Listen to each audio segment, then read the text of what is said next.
সূর্য। তামান্না, আমাকে একটু একা থাকতে দেবে? কেন? তুমি একা থাকবে কেন? বন্যার ঠিকানা পাওয়ার পরও তুমি কেন একা থাকবে? তুমি কেন পারছো না বন্যার জীবনের বন্দিদশা ঘুচিয়ে দিতে? কেন পারছো না বন্যাকে মির্জাবাড়ি থেকে ছিনিয়ে নিয়ে আসতে? শত্রুর মেয়েকে যদি আমার বাবা তার পুত্রবধূ বলে স্বীকার করে না নেন?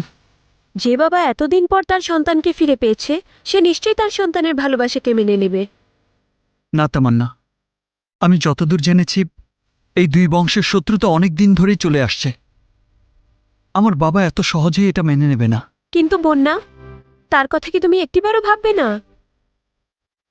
ভেবেছি, আমি শত্রুর ছেলে জানার পর বন্যার ভাই কি আমার সাথে বন্যার সম্পর্ক মেনে নেবে?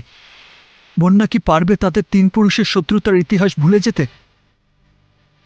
বন্যার কাছ থেকে দূরে থাকতে আমার খুব কষ্ট হচ্ছে তামান্না, কিন্তু সেই কষ্ট সহ্য করা ছাড়া এখন আর আমার কোনো উপায় নেই। এতদিন পর আমি আমার মায়ের মুখে হাসি দেখেছি। আমার ভালোবাসা সেই হাসি কেড়ে নে। আমি তা চাই না, আমি তা চাই না তামান্না। কিন্তু আমি চাই বন্যা তোমার জীবনে ফিরে আসুক।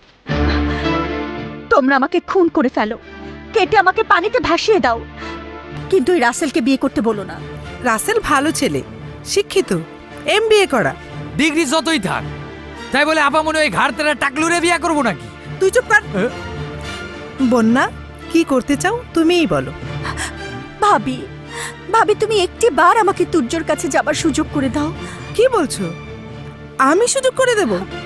প্লিজ ভাবি, আমি আমার তুর্যর কাছে যেতে চাই। কিন্তু তোমার ভাই যদি জানতে পারে? কেউ জানবে না ভাবি, আমি যাব। কিন্তু তুমি কোথায় যাবে? তুর্য তো এখনো হসপিটালে। না না, বস তো এখন খানবাড়িতে আছে।